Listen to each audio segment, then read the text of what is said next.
Paul's letter to the Romans, chapter 1, beginning at verse 18. Verse 18 of chapter 1, the letter to the Romans. For the wrath of God is revealed from heaven against all ungodliness and wickedness of men, who by their wickedness suppress the truth. For what can be known about God is plain to them, because God has shown it to them. Ever since the creation of the world, his invisible nature, namely his eternal power and deity, has been clearly perceived in the things that have been made. So they are without excuse. For although they knew God, they did not honor him as God, or give thanks to him, but they became futile in their thinking, and their senseless minds were darkened. Claiming to be wise, they became fools, and exchanged the glory of the immortal God for images resembling mortal men, or birds, or animals, or reptiles. Therefore God gave them up in the lusts of their hearts to impurity, to the dishonoring of their bodies among themselves, because they exchanged the truth about God for a lie, and worshipped and served the creature rather than the Creator, who is blessed forever. Amen. For this reason God gave them up to dishonorable passions. Their women exchanged natural relations for unnatural, and the men likewise gave up natural relations with women, and were consumed with passion for one another, men committing shameless acts with men, and receiving in their own persons the due penalty of their error. And since they did not see fit to acknowledge God, God gave them up to a base mind and to improper conduct. They were filled with all manner of wickedness, evil, covetousness, malice, full of envy, murder, strife, deceit, malignity. They are gossips, slanderers, haters of God, insolent, haughty, boastful, inventors of evil, disobedient to parents, foolish, faithless, heartless, ruthless. Though they know God's decree that those who do such things deserve to die, they not only do them, but approve those who practice them. Let us pray.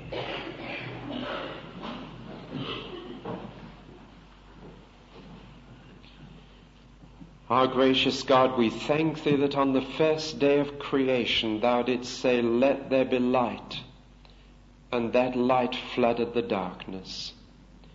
And on this first day of the week we pray that thou wilt shine in our hearts and bring light into our darkened minds and help us to see the truth as it is in Christ Jesus. We remember that on this first day of the week, Jesus rose from the dead into newness of life. And we pray that thou wilt grant us life as well as light, and that we may know the life of Jesus Christ within us, and that we may have abundant life here as well as eternal life hereafter. And we remember that on the first day of the week, thou didst pour out thy Holy Spirit upon thy disciples to teach them, to fill them with boldness, that they might pass on to others what they had learned from their Lord. And we pray that on this first day of the week, thou wilt pour out thy Holy Spirit upon each one of us too, that we may be able to pass on what we receive, that we may be filled with that power and that boldness that enables us to place our mouths at thy service and to be spokesmen for thee. So, Lord, in this Bible study, with these serious words and perhaps difficult words, We ask that thou wilt set our minds free from pride or prejudice or anything else that would hinder us from understanding what thou art seeking to say to us this morning. And grant that our hearts may thrill as thou dost open to us the Scriptures, just as those two on the road to Emmaus found their hearts burning as they began to understand thine eternal purposes. So we commit each other into thy hands and ask that we may build each other up in the faith, and that as we talk together of holy things, the Lord Jesus himself may draw near and be with us for his name's sake. Amen.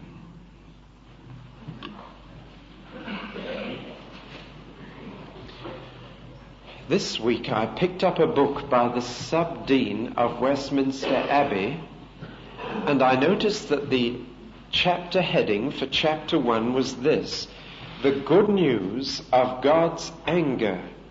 A provocative title. The Good News of God's Anger. Now, to some people that is like talking about a square circle. It is a contradiction in terms. And there are some who just cannot see what the anger of God has to do with the good news of the gospel. Surely the good news is that God loves us. Surely the good news is that God forgives, that God pardons, that he's a God of mercy. And yet here in this letter we have Paul's understanding of the good news of the gospel of Christ. And he begins with this subject: for the wrath or the anger of God is revealed from heaven. And I want to say that you will never really understand the good news of God until you understand that the gospel is first bad news. You never understand the mercy of God until you've seen the justice of God. You never understand the love of God until you understand something of his wrath and his anger. And indeed, this is where we begin. And if these first few pages of Paul's gospel are rather like the sharp prick of a needle, you need a needle to carry through the thread of the good news of the gospel into a person's heart. That's not my analogy. I read that from one of the ancient Puritans who used to say that it is the needle of God's law that brings with it the thread of God's gospel into your heart. And for the next few Sunday mornings, we're going to be dealing with serious and disturbing, challenging and pricking subjects. And yet we need to do this. And by the time we have got through that, it's as if you come out from under a thundercloud and the sun shines in chapters 3, 4, and 5. And you realize then that if you've not gone through chapters 1, 2, and 3, you are not in a position to appreciate how wonderful the good news is. And so we might call this the good news of God's anger. And we have to ask, why does Paul immediately go on from talking of the gospel, which is the power of God unto salvation, and then linking it directly in his mind with this little word for or because the anger of God? How on earth can you reconcile that with good news of salvation? Well, the first thing that we must do this morning is to make quite sure that every one of us understands what we mean by this phrase, the wrath of God. It is terribly misunderstood. And I must go very slowly this morning. Even if we don't get beyond verse 18 this morning, it will have been worthwhile if you've really grasped this phrase. I'm hoping to do more, and the outline of the passage is on the back of the board. But we're not going to rush. We might take 2 Sunday mornings or even 3 to cover this passage. But I want to fix the meaning of this phrase, the wrath of God, in your minds before we go further. First, let me clear the decks. When you're putting up a new building, the first thing is to clear the site for the foundations. And I want to clear the site of misunderstandings. Broadly speaking, there are 2 wrong understandings of this phrase which I have come across, and I have written them down and given them 2 titles so that you can remember them. The first is to assume that the wrath of God is exactly like my wrath. and partakes of the nature of personal malice or vindictiveness or revenge. Somebody annoys me, so I am annoyed with them. And there is an element of personal vindictiveness in human wrath. And some people have assumed that when you read the phrase, the wrath of God, it's exactly the same as the wrath of men. And unfortunately you are led then to a view of God which the Bible will not sustain. If I can say it reverently, God is not a bad-tempered God who likes to get his own back on people, and who, when his purposes are crossed by rebellious human beings, gets his own back by losing his temper, showing wrath, and dealing them a heavy blow. Now that is not the picture of God in my Bible. But 50 years ago, the wrath of God was commonly preached in terms of such anger. Now it is obvious that whatever human word we apply to God, we've got to realize that in God it is quite a different thing. Take the word love. You talk of the love of men, and there are all sorts of love between men and women. All sorts. And to take the word love straight out of a pop song and say that's the sort of love that God has is clearly a mistake. Because love depends on the character of the one who is loving. And therefore it can be a dreadful, lustful kind of love, or a most unselfish or patriotic kind of love. You can't just take the word love from human affairs and apply it to God and say that's what the love of God is like. The love of God is a deeper love than anything you've ever known on earth. It is a holier love than anything you've known on earth. It is a purer love than can ever be known on earth. And therefore to speak of the love of God is to say a difficult thing. We've got to ask, what is God like? Then we shall know what his love is like. In exactly the same way, we speak of the wrath of men, and it is usually a dangerous and bad thing. And therefore, when we say the wrath of God, we've got to ask, what is God like? Then we can decide what his wrath will be like. And it will be quite different from most of our bad temper and most of our vindictiveness and malice and revenge when we are crossed. Now, I think most of you would probably agree with what I've said so far, so I don't need to say any more.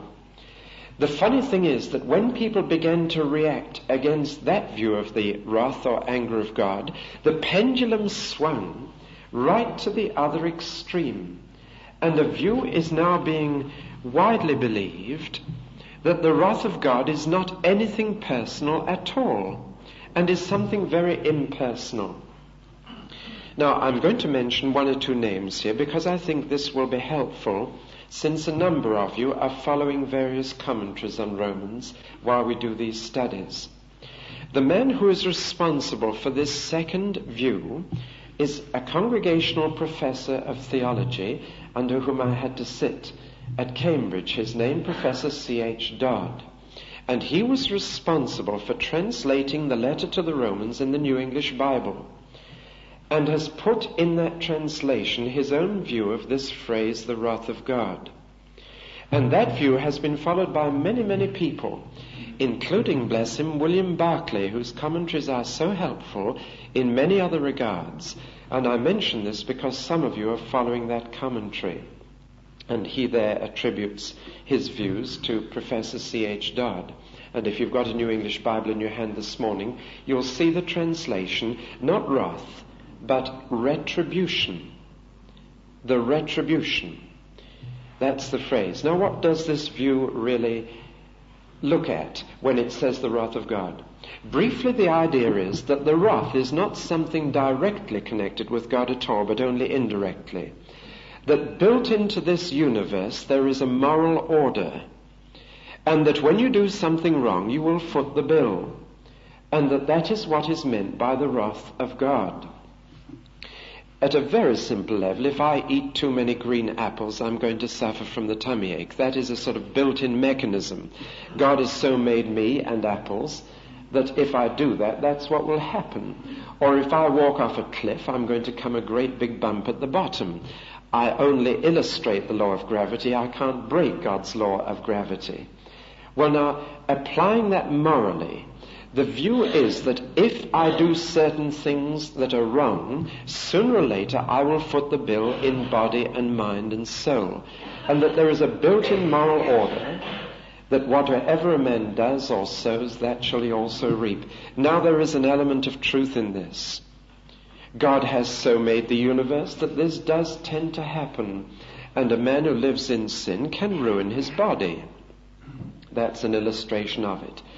But I want to say very strongly indeed that this kind of impersonal, built-in moral mechanism of the universe is not what the Bible means by the wrath of God.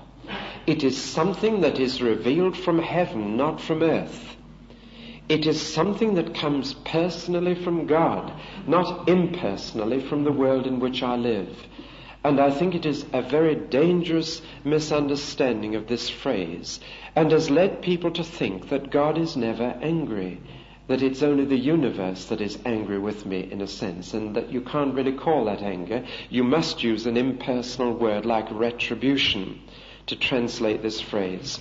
Now that is a very popular misunderstanding, and I'm afraid it fits in with the modern thinking that God is not really personal, and that God is indulgent with us and wouldn't ever get cross with his children. Let me, having cleared the sight of these two extreme opinions, and they are the one that makes God a bad-tempered old man who's terribly frustrated and gets his own back on us by losing his temper and being cross with us, and the God who really has no personal dealings with us and leaves us simply to face the indirect results of our foolishness in this world. You know, if that second thing is the wrath of God, then some people get away with it. Some people seem to be able to sin freely and die peacefully in old age in their beds and never face the consequences. There's more than that to wrath. They haven't escaped God's wrath, even if they manage to stay fairly healthy and fit in body and mind in spite of their living. Let me now come to the real meaning of the phrase. Firstly, God's wrath is a personal reaction. God is a person, and he has personal attitudes. To say God loves us is a personal thing, not an indirect thing. We don't mean by the love of God that if I do what's right, things tend to work out better for me in the world. We mean something much more personal. And when we talk of the wrath of God, we mean something much more personal than if I do something wrong, things will turn out badly.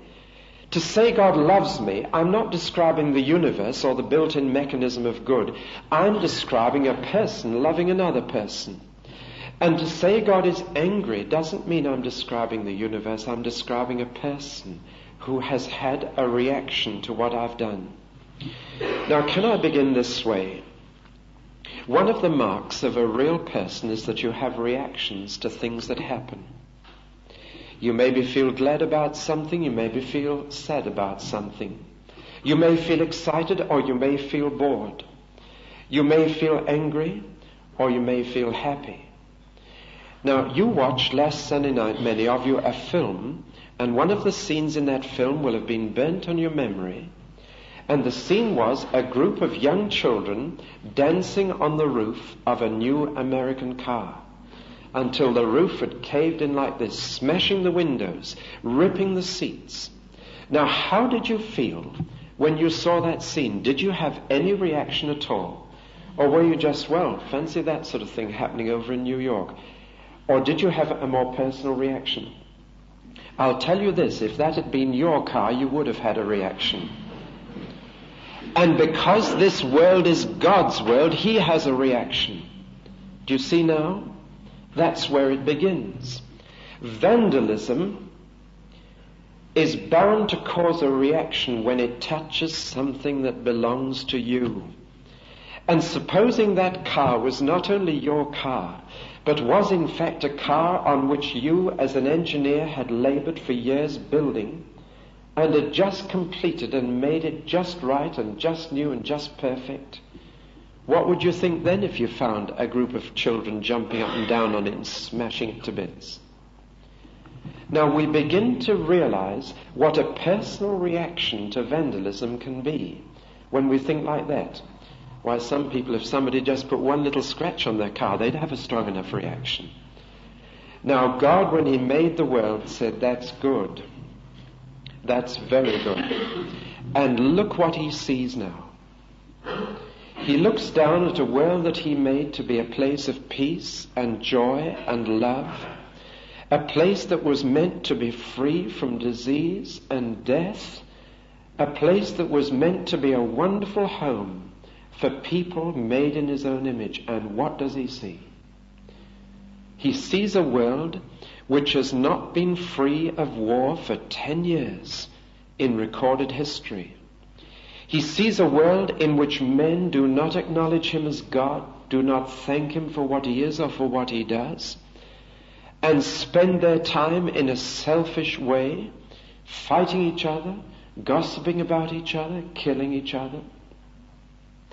Do you think God has no reaction to this? Now, this is precisely what the wrath of God is.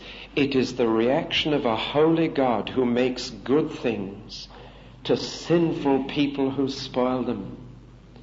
And if God is a person, then you cannot but believe that he would have a reaction to this kind of thing. A holy God could not remain indifferent to the sin and the evil of men. The two particular things against which God has this reaction, according to this verse 18, are ungodliness and wickedness. And if we understand those two words, we'll understand why God has a reaction. Ungodliness is not a very unrespectable thing or disrespectable thing. It can be very respectable. It means simply a man or a woman who lives as if God does not exist. And you realize that that is a very, very common thing. When God made man in his own image, it was that man might be godly and might think of God first and have God at the center of his life and walk a godly way through life. And God looks down and he sees that the vast majority of people in his world whom he has made are just rank ungodly. They don't love him. They don't think of him. They don't talk about him. They don't come to worship him. They are just plain ungodly. Now, a man may have committed no crimes and may have no perverted vices in him, but he may still be terribly ungodly. And what God has a reaction to in our own community are not the few people that find their way into the law courts, but the many who are just plain ungodly, who were made for him and never give that a thought. He's bound to have a reaction. And ungodliness, people living away from God, sooner or later will develop the second word, wickedness, or literally unrighteousness. He has just spoken about the righteousness of God, and he simply put a letter in front of that word and now said the unrighteousness or the unrightness of men. When the righteousness of God meets the unrighteousness of men, or the rightness of God meets the wrongness of man, there's bound to be a reaction. And God has had that reaction. Now, do you notice that these two words follow the 10 Commandments? The first 5 commandments are concerned with godliness, and the second 5 commandments are concerned with righteousness, right relations. And therefore, really, we're saying that God has a reaction to those who've broken his law. They are not godly. They don't worship him only. They don't keep his day. They don't remember not to take his name in vain. They don't do this. And then he looks down and he sees that they kill and they steal and they commit adultery and they gossip and they covet what they haven't got. And it's God's reaction to the ungodliness of breaking the first 5 commandments and the unrighteousness of breaking the second 5, against which he has his reaction. I want you to imagine now that you were a manufacturer of a motor car, and that you sold that new motor car that you built to a man, and you said, now that'll give you many years' service. and you said, now here's a book, and this is the owner's handbook, and here are the running in instructions, and here are the servicing instructions, and this is how to handle your car. And the man comes back with that car in 6 months and says it's no good. Oil leaks here and there, and this, that, and the other's gone wrong. It'll need a new gearbox, the clutch is fierce, and so on. And you say to that man, did you ever read that book I gave you with the car? If the man says, oh no, I know how to run a car. If he never ran it in, if he never changed the oil, can you not understand the man who made it having a reaction against him? I put so much time into that, I made it properly. According to my rules, it will work properly, and you've completely ignored the instructions. Now that's what God thinks of the world in which we live. He gave us the instructions, gave us the rules, gave us his regulations by which it would work, and man says, I'm not bothered. I know how to run a world. I know how to do it. I don't need God, and I don't need his words. I can do it myself. Now this is God's reaction. And when Christ came, he came to put this right, and he said the two main things in life are loving God with all your heart and mind and soul and strength. That's godliness. And loving your neighbor as yourself. That's rightness, the opposite of wickedness. And those two things are how the world will run properly and correctly. So it is first of all a personal reaction to what we've done with God's world. Now I'm quite sure that explained like that, you realize that God must have a reaction. Otherwise he's not personal and he's not holy. If you can stand by and see something good spoiled, there's something wrong with you. If you can see utter folly and vandalism and cruelty and remain indifferent, you're not really a person. There's something dreadfully wrong with you. And if God can stand there in heaven and look at this world and remain indifferent to what's going on, then he's not a personal God. Now the second thing that tells us the meaning of wrath is this. It is a revelation. That means a showing forth, an unveiling. Now some people can be angry and not show it. I don't know if you're like that. Some people, they've got to show it. And if they're angry inside, it's got to come out. I tend to be like that. But other people, if they're angry, they can keep it in. I'm not sure that that's any better for them. It's probably worse. It tends to go in. It hurts them. If it comes out, it hurts others. If it goes in, it hurts them. But some people can be angry and keep it in and not show it. But God's wrath is something that he shows. It is something that he reveals. It is something that others will see and notice. It is not something he keeps to himself, but it is an active thing. And it goes out towards others, and it will therefore have an effect on them and will do something to them. For God is not only the God who can create what is good, he is the God who can destroy what is evil. And his wrath shows. That is why Paul says, not God is angry in heaven with you, but the anger of God is revealed from heaven against this. And you can see God's anger. It's something that you can see with these eyes and hear with these ears. And at this point, people will say, well, how do you know when God is angry? You can't see his face. I can see when somebody's spluttering and frowning and shaking their fist at me. How do I know when God is angry? The rest of Romans 1 tells you how you can tell. And Paul is describing how God was angry with them in their day. And quite frankly, as we'll see probably next Sunday morning, what Romans 1 proceeds to say is like reading a Sunday newspaper today. And I think it is very hard not to draw the conclusion that God is angry with our nation today, judging by this. In fact, one commentator, I showed this to one or two of you just before the service, says that Romans 1 reads like the transcription of a police desk blotter. And in fact, it is a list of things that are appearing to a greater degree in our society now than they have done for a long time. And when these things appear, you can say to yourself, God's anger is being revealed, shown. He is doing something to our people.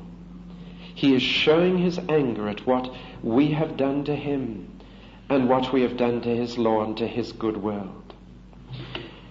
Now let me take a step further than this.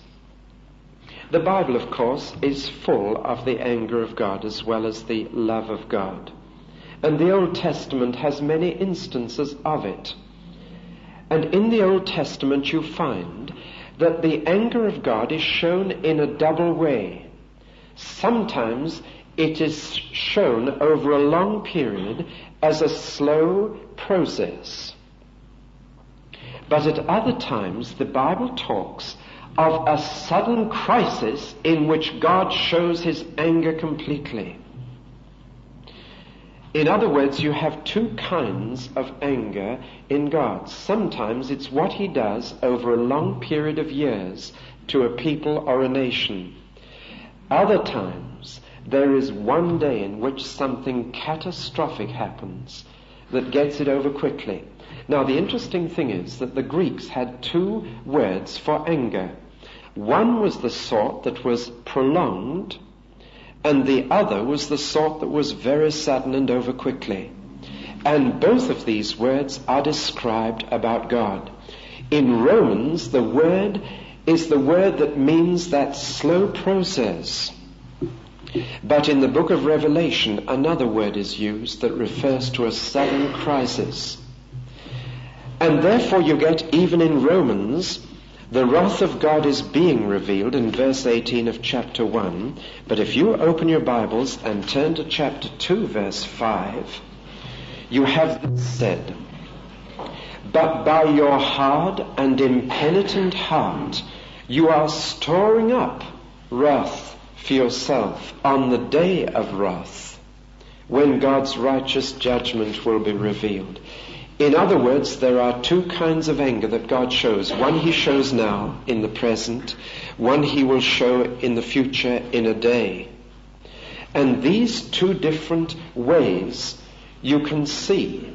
The second you can't see yet, because God's day of wrath has not come. It is described in the book of Revelation, and a dreadful day. But what we do see now is God's anger working itself out in human society. From time to time, God shows his wrath more clearly in this society than in that, in this age than in that. He was showing it exceptionally clearly in the Roman Empire when Paul preached. Exceptionally clearly. To my mind, he is beginning to show it more clearly in this country than he did 40, 50 years ago. And you can see, reading history, how God shows his wrath as a present process, more in this time or in this place than in that and the other. Now, I think I've said enough about the wrath of God. The two questions that now occupy us are these. Why is God angry? How is God angry? And verses 18 to 23 tell you why he is angry, and verses 24 to 31 tell you how.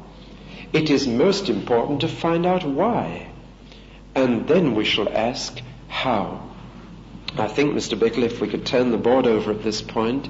Is Mr. Bickle here? Sorry. Oh, thank you, Mr. Capert, if you could.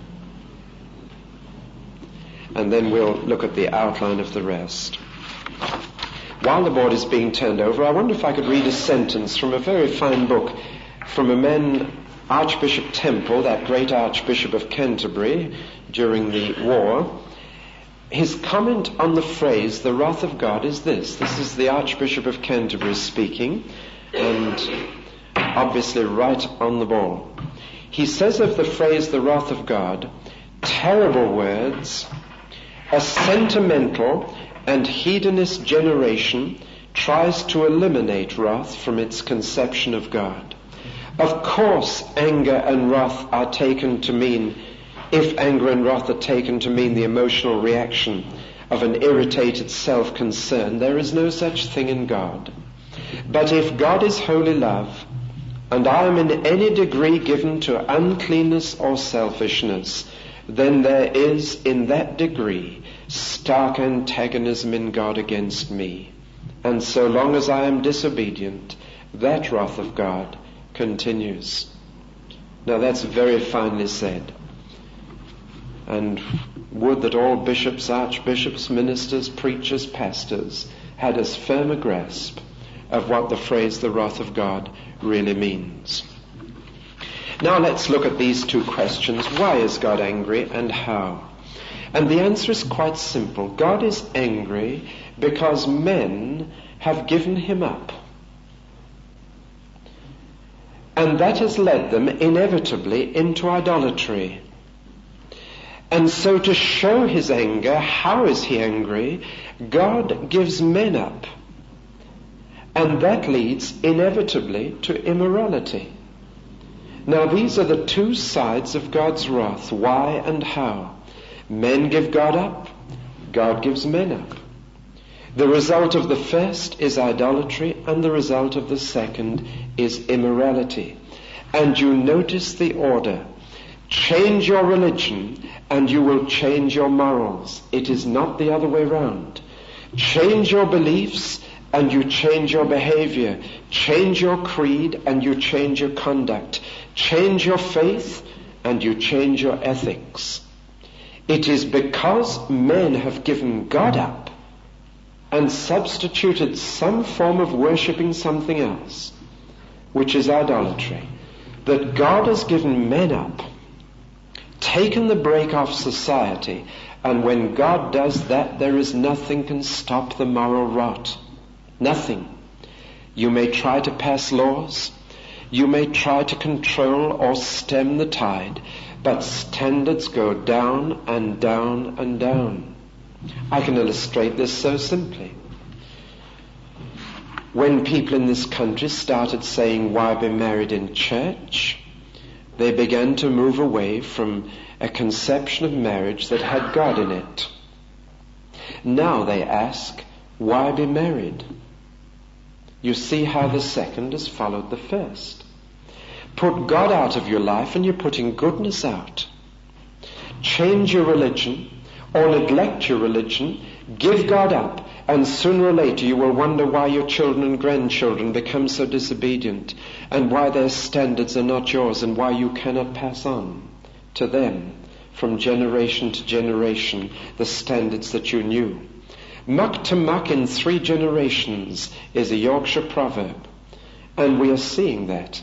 And you get godly grandparents, good parents, and bad grandchildren. And you can see it happening in family after family. Give God up, give religion up, and sooner or later behavior is affected.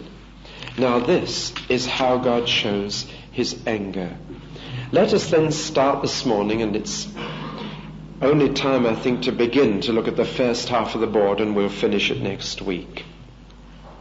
The key word in verses 18 to 23 is the word truth.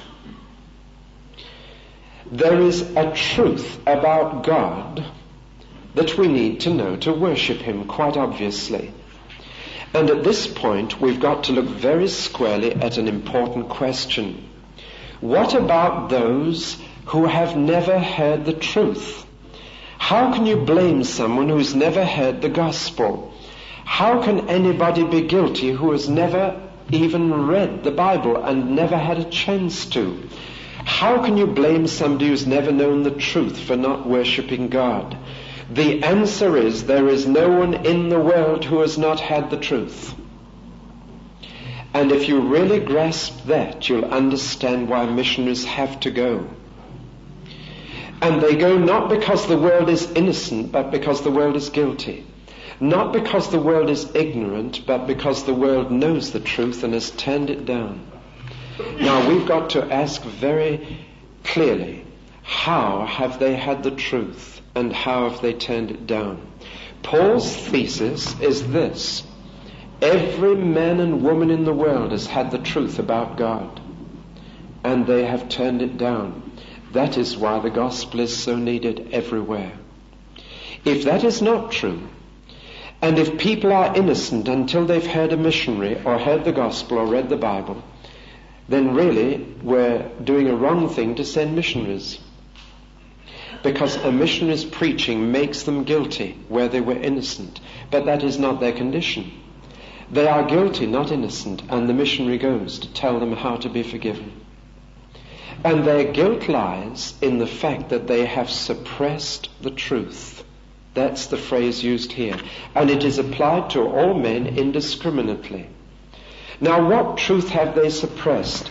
They have not suppressed the Bible in every part of the world, because that hasn't been in every part of the world yet. They have not rejected the gospel, because the gospel hasn't been preached to everyone yet. But they have rejected something.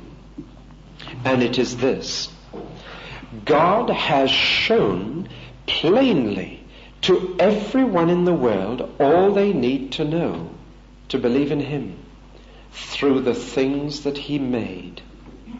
Now, you can tell a lot about someone from things they make.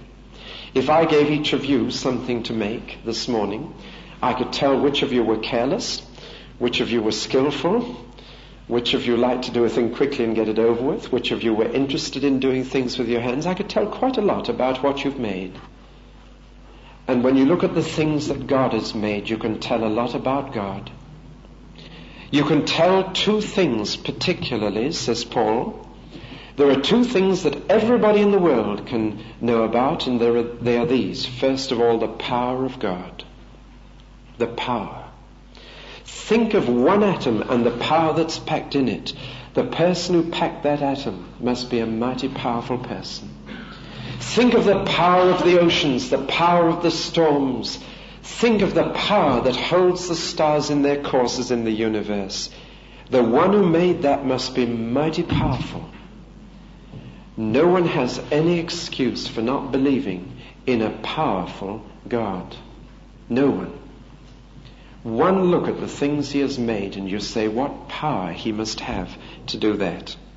Now, the second thing that is obvious from what He's made is this: His deity, meaning by that He is different from humanity. God is obviously not a man. He is obviously so different, so much greater, so much higher, so much more wonderful than a human being. Therefore, the world speaks of His deity, not His humanity. And no one has ever come to the conclusion that a man made nature. No one has ever thought that it was a human being who made the sky and the seas and the mountains, that a human being did that. Whoever made that must be quite different, must be deity, not humanity, must be God, not man. Now, these two facts, that God is God and that He is a powerful God, everybody in the world should know. And He has shown it plainly to them. And any man who uses his reason at all and who thinks at all about the world in which he lives must come to those two truths. And Paul is going to say that there is no excuse for being an atheist. There is no excuse for being an agnostic. Everybody ought to be what is called a theist. Now, that doesn't mean everybody ought to be a Christian. But it means you have no excuse for not being a theist, and a theist is someone who believes in a powerful God. Everybody ought to believe in that, because God shows it utterly plainly. Psalm 19 puts it like this, that if you can see the sun, you ought to think of God's deity and power. Day unto day uttereth speech, and night unto night showeth forth knowledge. The sun comes out as a bridegroom coming out of his chamber. His circuit is unto the ends of the world. There is no speech nor language where their voice is not heard. In other words, the sun speaks to everybody. The glory of the clouds in the sky speak to everybody. There is no speech nor language in which that truth has not been spoken by nature to men.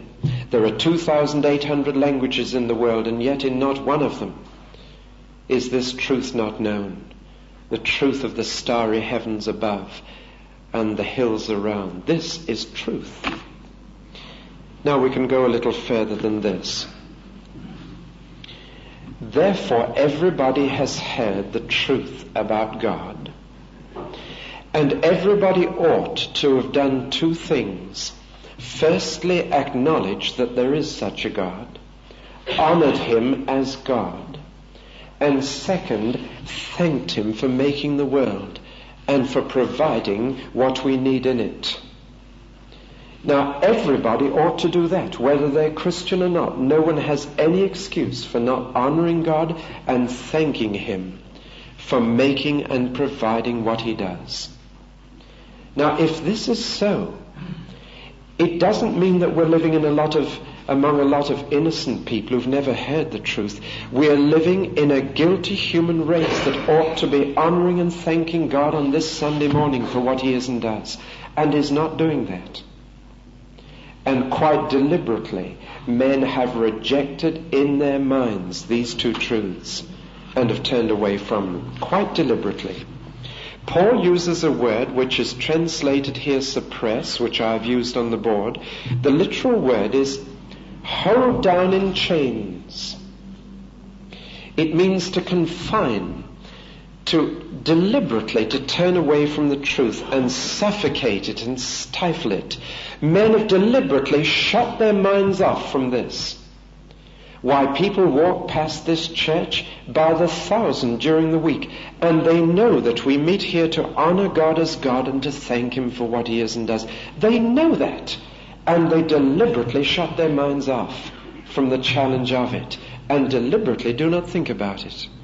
And Paul is saying this is what men have done. They know they ought to do this, and they have deliberately shut their minds off and suppressed, stifled, chained, held down the truth. Now, the interesting thing is that all this is true to the history of our human race. They used to believe, in the days when an evolutionary philosophy gained the thinking of many people, that men started by worshipping the trees and the animals. And gradually they began to construct idols, and their ideas of God got higher and higher and higher, until finally you got some religions emerging that believed in one supreme God. Now, they used to believe that man's religion had climbed up from primitive animism and idolatry up to belief in one God. Do you know that archaeology has now revealed that the real story of our human race is exactly the reverse? And that the earliest traces of human religion show that at the beginning, man worshipped one supreme God, and then came down to idols and down to animism. And that among the most primitive and uncultured early tribes that have been discovered, they worship not spirits, not animistic objects, not idols, but one supreme God, showing that from the beginning the human race knew that there was one powerful God in heaven. And all idolatry, all other religion, all animism, all idol worship, all that has come after that knowledge of one God.